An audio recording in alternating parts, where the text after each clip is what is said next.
নমস্কার দর্শক, সিঙ্গুর টিভি নিউজের পর্দায় আরও একবার আপনাদের স্বাগত। আমার এই পিছনে যে দেখতে পাচ্ছেন, এখনও শেষ মুহূর্তে প্রায় প্রস্তুতি চলছে, কারণ 18ই জানুয়ারি আসছেন দেশের যশস্বী প্রধানমন্ত্রী নরেন্দ্র মোদী। তার আগে পুরো সাজর রব সিঙ্গুরের এই জমিকে ঘিরেই একদিন মানুষের মনে নতুন আশার জন্ম হয়েছিল।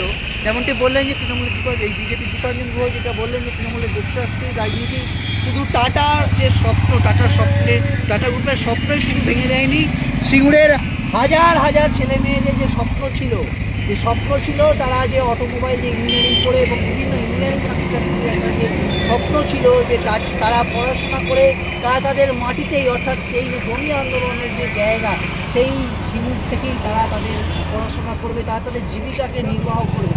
কিন্তু তৎকালীন যে বিরোধী দলনেত্রী ছিলেন, তৎকালীন যে নেত্রী, যিনি এখন রাজ্যের মুখ্যমন্ত্রী হচ্ছেন মমতা বন্দ্যোপাধ্যায়, তার সেই যে 26 দিন ধরে টানা আন্দোলন, সেই আন্দোলনের ফলে টাটাকে কিন্তু এখান থেকে সরে যেতে হয়েছিল। প্রায় 90% কার্যকলাপের হয়ে যাওয়ার পরেও তাকে তখন গুজরাটের যিনি মুখ্যমন্ত্রী ছিলেন, সেই গুজরাটের যিনি এখন সেই প্রধানমন্ত্রী হচ্ছেন, যিনি আসছেন আমার পিছনে দেখতে পাচ্ছেন, সেই প্রধানমন্ত্রী যশস্বী প্রধানমন্ত্রী নরেন্দ্র মোদী যিনি আসছেন, তিনি তখন গুজরাটের সামলাতায় তিনি তার টাটাকে নিয়ে যে গিয়েছিলেন। এবং এই মুহূর্তে এখন এখানে যে কি বলবেন দাদা, সিঙ্গুরের তো স্বপ্ন প্রায় শেষ হয়ে গেল বলা যায়। সিঙ্গুরের স্বপ্ন আবার নতুন করে আমরা দেখতে পাচ্ছি। সিঙ্গুরের বাসিন্দা হিসাবে আমাদের যশস্বী প্রধানমন্ত্রী আমাদের এখানে আসবেন এবং সিঙ্গুরের এই মাঠে যেখানেতে আপনার সর্ষে চাষ করে কাশফুল হয়েছিল, সেই জায়গাতে আবার নতুন করে শিল্প আনার জন্য প্রধানমন্ত্রীর কাছ থেকে আমরা নতুন বার্তা পাবো, এই আশা করে আজকে আমরা খুব উচ্ছ্বাসের মধ্যে আছি।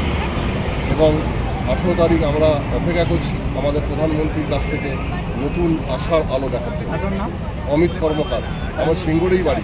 দেখতে পাচ্ছেন এখনো কিন্তু শেষ রুটে পরিস্থিতি, এবং সেই যে টাটার মাঠেতে তখন কিন্তু প্রায় 90% কাজ হয়েছিল। এবার সেই জমিতেই সেখানেতে আসছেন প্রায় দীর্ঘ 17 বছর পরে দেশের প্রধানমন্ত্রী আসছেন এই জায়গা থেকে, সেই যে টাটার মাঠ, যেখানে কিন্তু বিক্ষুব্ধ জনতা কিন্তু তখন সেই টাটার মাঠের যে জমি, সেই পাঁচিল দেখাচ্ছে, সেই পাঁচিলটি কিন্তু তারা কিন্তু বিক্ষুব্ধ জনতা কিন্তু ভেঙে গুড়িয়ে দেয়। এবং এখানেতে এখন কিন্তু এসপিজি টিম কিন্তু পুরো জায়গাটাকে কিন্তু ঘিরে রাখছে, কারণ এখানেতে তল্লাশি চলছে এবং বিভিন্নভাবে যাতে কোনো রকম প্রধানমন্ত্রী যেহেতু আসছেন, তাই তো নিরাপত্তার দিকটা নিশ্চিন্ত নিরাপত্তা একটা মাছিও যাতে বলতে না পারে, তাই জন্য কিন্তু নিরাপত্তার দিকটি নজর রাখা যায়। এবং দেখতে পাচ্ছেন পুরো এলাকাটায় কিন্তু বিজেপি পার্টির পতাকায় কিন্তু প্রায় ভরিয়ে চলা হয়েছে। অর্থাৎ ভোটের আগে যেরকম সাজো রব থাকে, ঠিক সেই রকমই প্রধানমন্ত্রী নরেন্দ্র মোদী আসার আগেও প্রায় সাজো রবে গড়ে উঠেছে। সিঙ্গুর বলেছেন, সে কী বলবেন যাচ্ছেন যে এই জায়গাটায় মোদী আসছেন, কী মনে হয়, কী বার্তা দিতে পারে?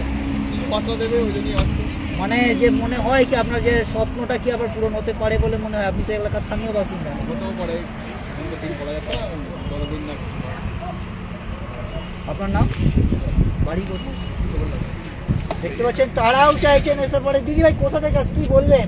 মোদিজি তো আসছে, কি মনে হয় যে আপনাদের স্বপ্ন পূরণ হতে পারে? কি বার্তা দিতে পারেন সেই নিয়ে? কি অবশ্যই স্বপ্ন পূরণ হবে, সেই আশা নিয়ে সিঙ্গুর মাঠে এখানে মাঠে একটা স্বপ্ন নিয়ে প্রধানমন্ত্রী আসছে। আশা করি যুব সমাজকে একটা নূতন পথ দেখাবে। মনে হতে পারে যে কারখানা হতে পারে বা স্বপ্ন পূরণ হতে পারে বলে? ওটাই যুব সমাজের কাছে এই বার্তাটাই আশা করি। নরেন্দ্র মোদীজি আসছেন এখানে, এটাই সম্পূর্ণভাবে সহযোগিতা করবেন, যে আর নূতন দিনের পথ দেখাবেন।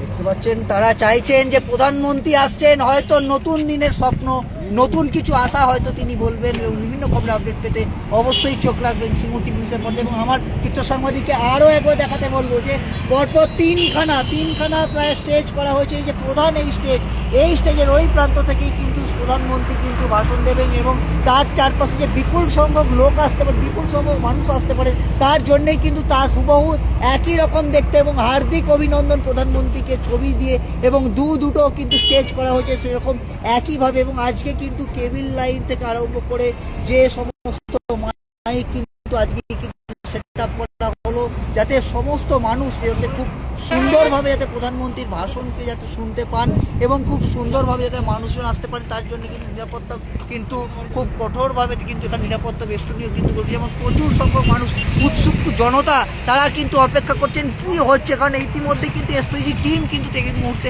এই যে স্টেডিয়াম যেখানেতে নরেন্দ্র মোদী ভাষণ দেবেন, তাই জন্য কিন্তু কাউকে ঢুকতে দেওয়া হচ্ছে না, সাধারণ মানুষের এই মুহূর্তে প্রবেশ নিষিদ্ধ রয়েছে। তাই জন্য কিন্তু উৎসুক জনতা তারা কিন্তু দাঁড়িয়ে